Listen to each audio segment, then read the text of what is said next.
चिड़िया और उसकी बेटी दाना ढूंढ ढूंढ कर थक गई थीं, मगर आज उन्हें कहीं से भी दाना न मिला था।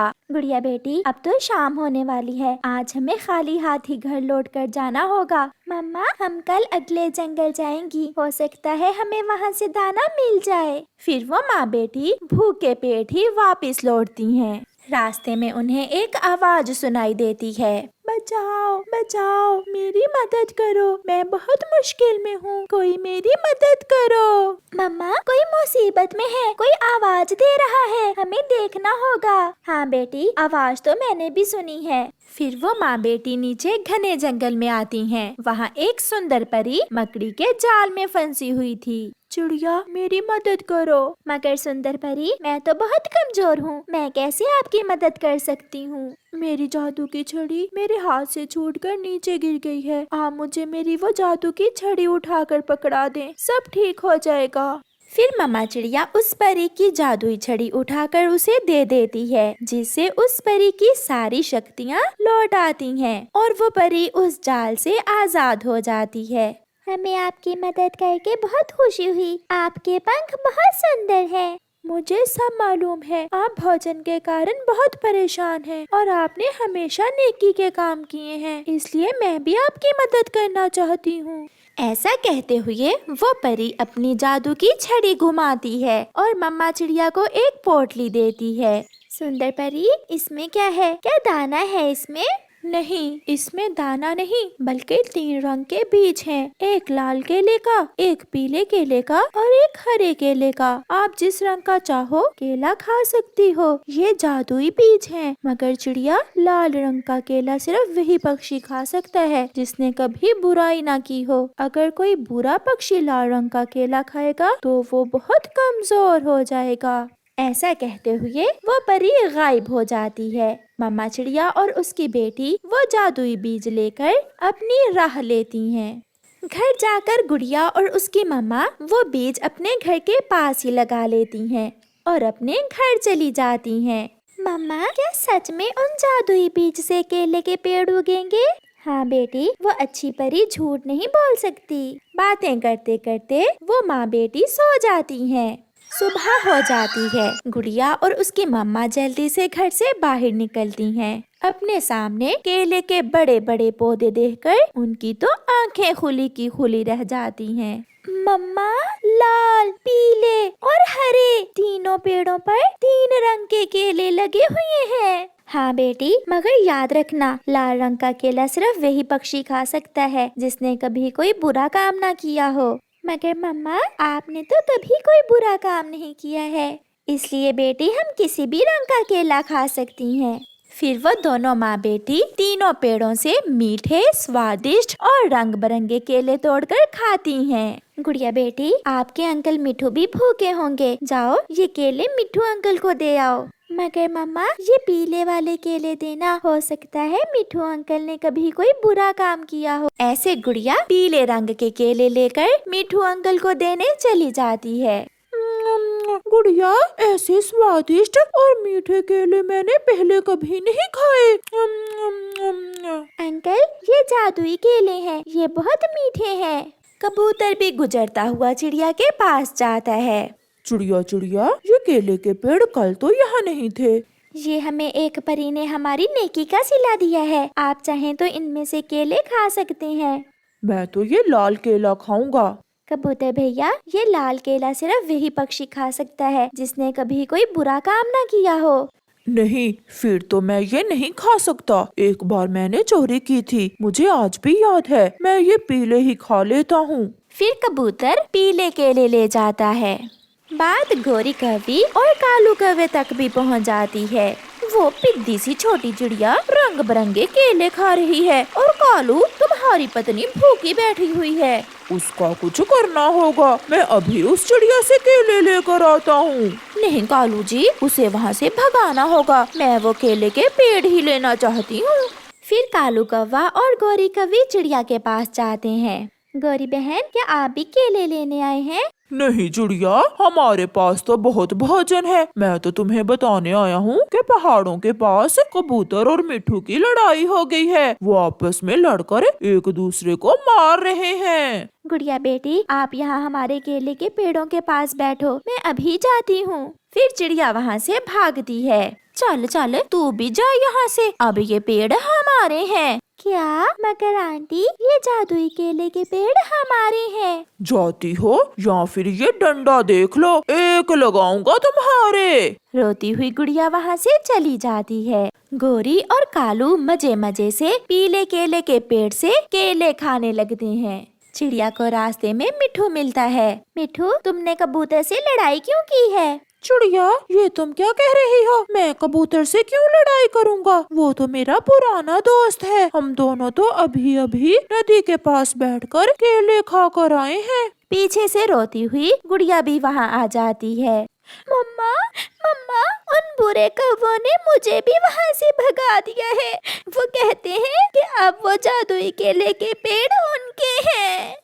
अब मैं समझी, उन्होंने मुझे झूठ बोलकर यहाँ भेजा है। गुड़िया बेटी, आप चिंता ना करो, मैं अभी जाकर उन्हें देखती हूँ। फिर वो माँ बेटी वापिस आती हैं। तुम फिर आ गई? सुन लो चिड़िया, तुम भी सुन लो, अब ये केले हमारे हैं। हाँ हाँ गोरी, ये केले तुम्हारे ही हैं, मगर मैं तो तुम्हें एक बात बताने आई हूँ। ये लाल रंग का केला ना खाना, ये बहुत स्वादिष्ट और मीठा केला है, ये तो मैं ही खाऊंगी। ये सुनकर गौरी जल्दी से उड़कर लाल केले के पेड़ पर बैठ जाती है। छोटी चिड़िया, मैं अब तुम्हें इन पेड़ों से कोई केला भी नहीं दूंगी। ऐसा कहते हुए गौरी उस पेड़ से लाल केले तोड़ लेती है। मुझे भी दो गोरी, मुझे भी दो, मैं भी ये लाल रंग का केला खाकर देखूं कैसा है ये। फिर गोरी और कालू वो लाल रंग के केले खाने लगते हैं। केले खाने के कुछ ही देर बाद कालू और गोरी गिर जाते हैं। वो उठकर खड़े होते हैं और फिर से गिर जाते हैं। गुड़िया और उसकी मम्मा हंसने लग जाती हैं।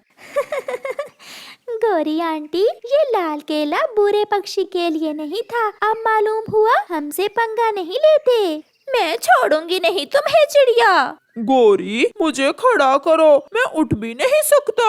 अब तुम दोनों कीड़ों की तरह रेंग रेंग कर अपने घर चले जाओ, वरना मैं मार मार कर तुम्हें उल्लू बना दूंगी। ऐसे वो बुरे कौवे लाल रंग का केला खाने से कमजोर हो जाते हैं और रोते हुए वापिस अपने घर चले जाते हैं। और चिड़िया उन पेड़ों से रंग बिरंगे केले खुद भी खाती है और दूसरों की भी मदद करती है। प्यारे दोस्तों, इस कहानी से हमें सीख मिलती है कि बुराई का अंजाम हमेशा बुरा ही होता है। आपका धन्यवाद। प्यारे दोस्तों, जितनी भी लड़कियां पक्षी हैं, जल्दी से चैनल को सब्सक्राइब कर लें और कहानी को लाइक कर लें, क्योंकि आज की कहानी खास आपके लिए है। बस मेरे सर से बेटी का बोझ उतर जाए, फिर मुझे कोई चिंता नहीं है। हमारी कमाई थोड़ी ही सही, एक बेटी का ही तो बोझ है हमारे सर पर, वो किसी तरह उतर जाए, फिर हमें क्या चिंता मिट्ठू जी। दिन रात काम करते हैं, मैं सोच रहा हूँ किसी तरह जग्गू को विदेश पढ़ने के लिए भेज दूँ। अभी हमारे सर पर बेटी का बोझ है, पहले मुन्नी की शादी करके ये बोझ सर से उतार दो, फिर जो दिल में आए करना। बोझ बोझ बोझ, मम्मा ये सब बेटियों को बोझ क्यों समझते हैं? क्योंकि बेटी, ये पक्षी अभी तक समझ ही नहीं सके कि बेटा बेटी एक समान होते हैं। बेटियां बोझ नहीं होती, बल्कि उन्हें इस काबिल बनाएं कि वो एक परिवार का बोझ खुद उठा सकें, जैसे मेरी मम्मा। हाँ, मैं अपनी बेटी को इस काबिल बनाना चाहती हूँ कि वो अपना बोझ खुद उठा सके। गौरी कवि की बेटी भागी भागी चिड़िया के पास आती है। आंटी आंटी, मेरी मम्मा मेरी अभी से शादी करना चाहती हैं। ये सुनकर गुड़िया हंसने लग जाती है। तुम्हारी शादी? मगर मुन्नी, तुम तो अभी मुझसे भी छोटी हो। पापा कहते हैं कि मेरी शादी का बोझ उतारकर जग्गू भाई को कामयाब पक्षी बनाएंगे। मैं बात करती हूँ गौरी से, अभी आप बहुत छोटी हो, अभी से उन्हें आपकी शादी की क्या चिंता है। फिर चिड़िया गौरी की बेटी मुन्नी कवि के साथ जाती है। गौरी, अभी मुन्नी छोटी है, आपको इसकी शादी की इतनी क्यों जल्दी है? अच्छा रिश्ता मिल रहा है, कल क्या मालूम कोई अच्छा कौवा मिले या ना मिले। इतनी छोटी सी उम्र में अगर तुम मुन्नी की शादी कर दोगी तो कल ये कैसे अपने बच्चों को संभालेगी, कल कैसे अपने घर को संभाल सकेगी। अभी इसे सीखने दो।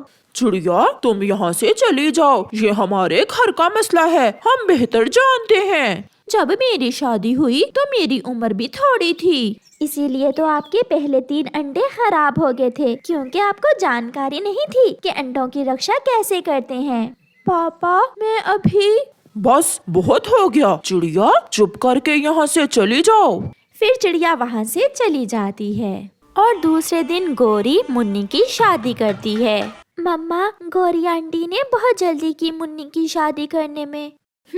मैं भी उसी का सोच रही थी, वो कैसे अपने घर को संभालेगी।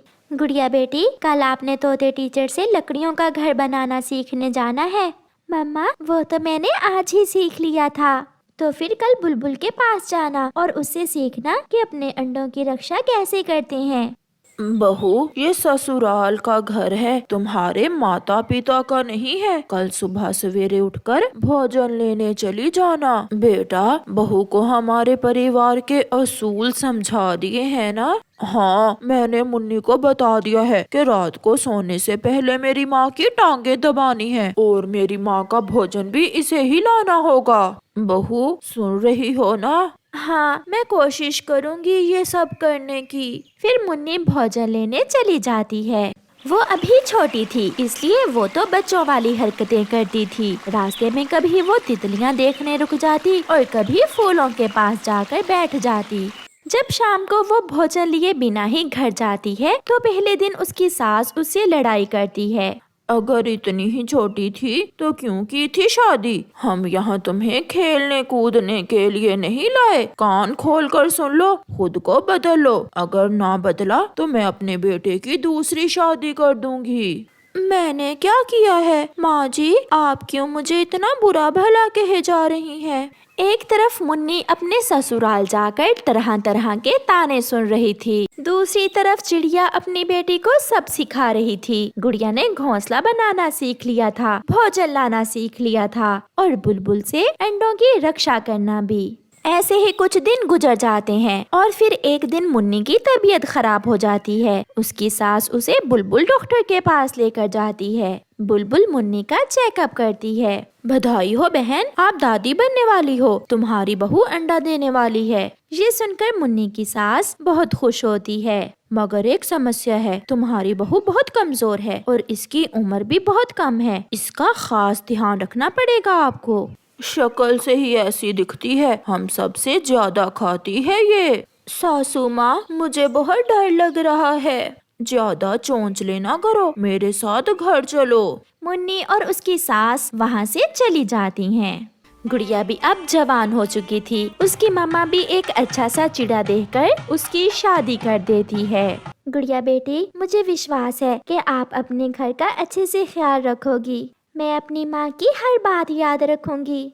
अपने घर में जाकर गुड़िया खुश थी, क्योंकि उसका पति भी उससे बहुत प्यार करता था। कल हम दोनों झरने पर जाएंगे, वहाँ से हम लकड़ियाँ भी ले आएंगे और हम अपने घर को थोड़ा बड़ा करेंगे। क्या आपको घर बनाना आता है? ये सब मैंने सीखा हुआ है। मुन्नी दिन ब दिन बहुत कमजोर होती जा रही थी। ऐसे ही 10 दिन और गुजर जाते हैं और फिर एक दिन मुन्नी की तबीयत ज्यादा ही खराब हो जाती है। उसका पति उसे उसके मैके छोड़ आता है। चिंता ना करो बेटी, जब मैं अंडा देने वाली होती थी तो मेरे साथ भी ऐसा ही होता था। जब अंडा आ जाएगा तो सब ठीक हो जाएगा। मगर माँ, मुझे बहुत चक्कर आते हैं, उड़ा भी नहीं जाता।